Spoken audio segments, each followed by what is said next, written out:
Hey everybody, welcome back again. I'm trying to figure out where to look. Where am I supposed to look? Up here? Can't tell because every time I look back at myself, then I'm looking wrong. Anyway, if I'm not looking directly at you, I'm trying. Welcome back to Sophisticakes by Mary. This week, I did I don't want to call it a 3-tier because it has just like one layer in between the 6-inch and the 8-inch. I have a little 5-inch in there. No, 7-inch, sorry. 7-inch in there. This week it's inspired by Black Agates. So it's a Black Agate gold accented wedding cake. Could be a birthday cake. Not everything I do has to be a wedding cake. It can always be a birthday cake or just any special occasion. So this week I did red velvet per request from my kids because, you know, like I've said before, they're eating it. It's really for my family at this point. So yeah, that's what I did this week. And this one would serve approximately 60 to 70 because of that small tier in the middle. But anyway, so hopefully everything's going well where you're at. And I think that's all I got at this point. So I look a little rough because I've been working for 2 days on this cake. It was supposed to be a quick one. No. Oh, that's something else I was going to tell you. You'll notice that I kind of revamped things in the middle. The first attempt at it with the Black Agate, I didn't like it when it was done. So I went ahead and redid that this morning, and that's why it is taking me so long today. I had to redo something. But you know what? If you make a mistake, we all make mistakes. Even somebody who's been doing it for 12 years like me, we make mistakes and we fix it. So anyway, that's what I got for you. So hopefully you enjoy it. Have a look. Jet planes in the night sky with you. Getting high in the sunrise with you. This week I started with already pre-filled and stacked cakes, just to save a step. You've seen me do this, so if you are interested in how I do it, just look back at an old video. And I am crumb coating with buttercream that I made, just my regular buttercream. And to get the black color, instead of adding all that food coloring, all the black food coloring, I started with dark cocoa powder that I mixed in with my buttercream, which gives it more of a chocolatey taste anyways. And it pre-darkens it so that you don't have to add as much food coloring. And I use gel-based food coloring. And this is just a crumb coat, so you don't have to really worry about how neat it is, just to get the crumbs locked into the buttercream at this point.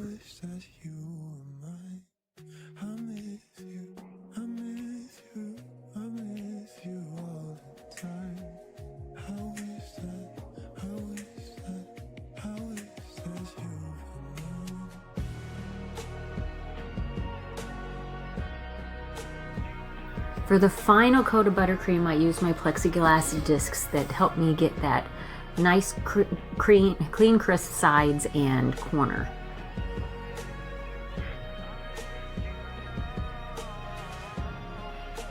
Maybe at some point I'll do a video on this technique if I haven't already. I might have already done it a while ago. I'd have to look back and check. And this is a neat little trick. If you need gold or silver or any other metallic finished sugar crystals and you don't have them on hand, you can just go ahead and use white or almost any color. Add the powder, the gold powder, the silver powder, whatever one you want to use, in a baggie and just shake it up, and it coats the crystals, and it's pretty awesome.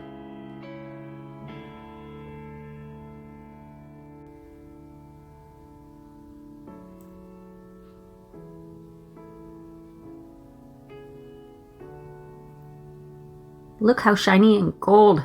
Love this little hack. So to get the agate look, I'm using fondant. I pre-colored fondant in black, 2 shades of gray, and then some white that I left white. And to get the gray, you add a little bit of black and a little bit of yellow. That helps keep the gray fondant from looking almost purple. The yellow counteracts that. And I'm rolling them into logs, and I'm just gonna mush them together and manipulate them to try to get that agate look. I'm folding it in on itself to get the rings, the circular shaped rings of the different colors.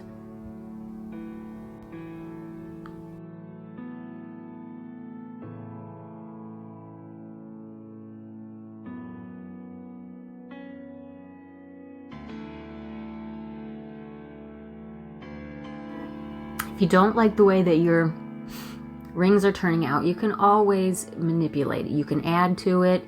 You can manipulate it around with your fingers. Fondant is somewhat forgiving, and since this is a stone or rock finish that we're going for, it doesn't have to be perfect. In fact, nothing in nature is perfect, so the more imperfect it is, the better, really. And I'm using cornstarch to keep it from sticking to my table or the roller.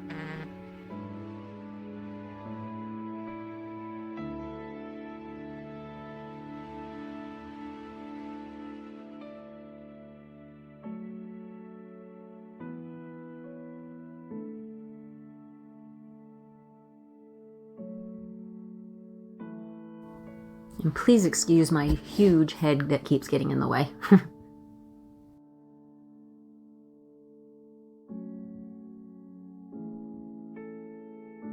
Now this is a template that I made with parchment paper from when I took the old fondant out from my first attempt.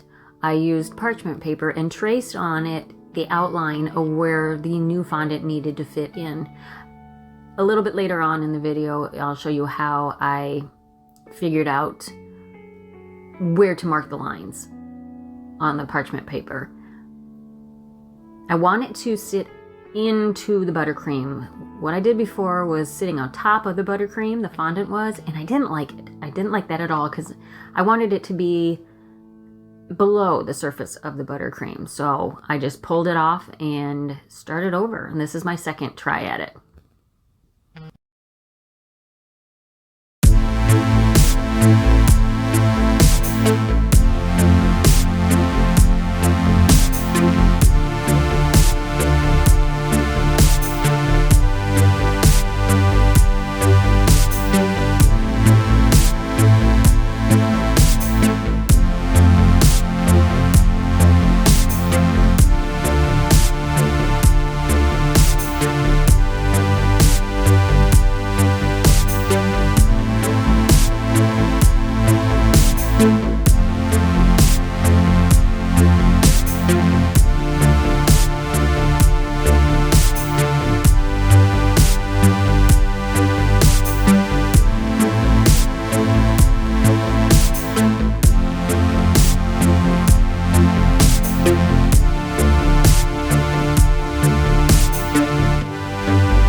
And I'm using those straws again to be the support system for the tiers that sit on top. I'm marking out where I want them to be, and then you stick it in there, wiggle it around a little bit, and pull it out. There'll be a little marking of where the buttercream touched the straw, where the buttercream stops, and then cut them all down to size and stick them back in. Put a little smear of buttercream on top, and then put your next layer.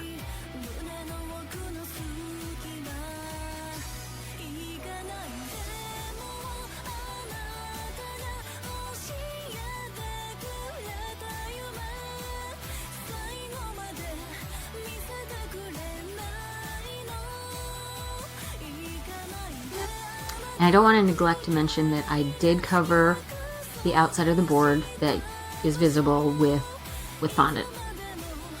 There is a board underneath the cake to be a food safe board in between the cake and the wood board. Then I put fondant around the cake to hide the board.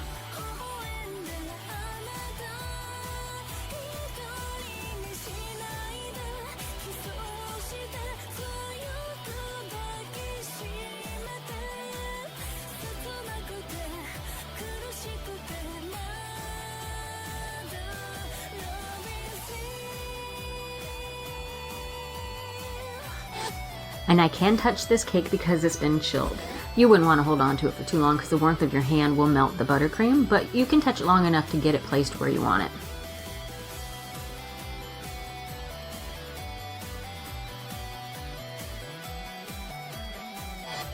I'm mixing the gold dust, edible dust, with the vodka to get a paint out of it. Now you could use, what do you call it? Everclear. Sorry. Everclear gives you the best mix. It dissolves the gold powder a lot better, but this is what I have on hand. And I'm brushing it on where the buttercream and the fondant meet to give it that more stone look, that more agate look. And camouflaging where the buttercream and the fondant meet at the same time. And pretty soon here I'm going to put the gold sugar crystals on there. I dip my finger in water, then dip it in the crystals, and then stick them on the cake. And usually the dampness from the cake coming to room temperature will get them to stick. If you're having a problem, you can always brush on a little bit of water or a little vodka or a little piping gel to get them to stick. Whatever works.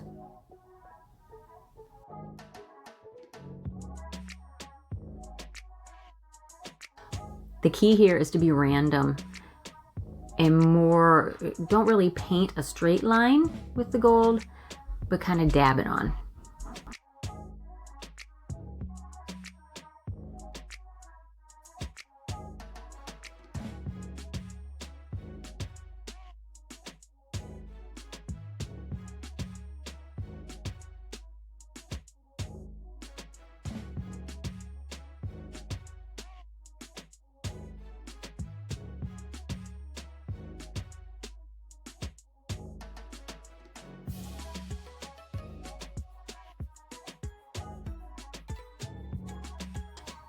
This agate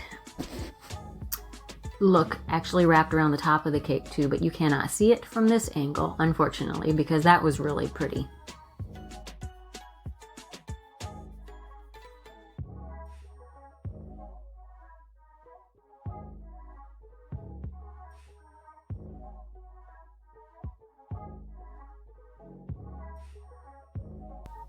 And this is where I'm adding the sugar crystals. Do it more random, just here and there. If they fall down, they fall down. It doesn't matter. You can brush them off the board.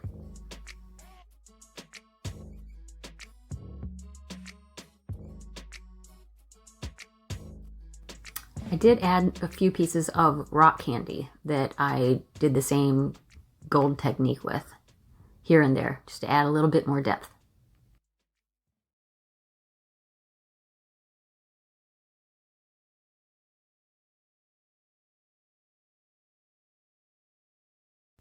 I also didn't show this part, but to get the cornstarch off of the fondant and to shine it up some, I just brush it with some more shortening, and that brightens it up, and actually it makes it more reflective and clean. I also added a black ribbon around the board so you don't see that edge. And there you have it, all done and pretty.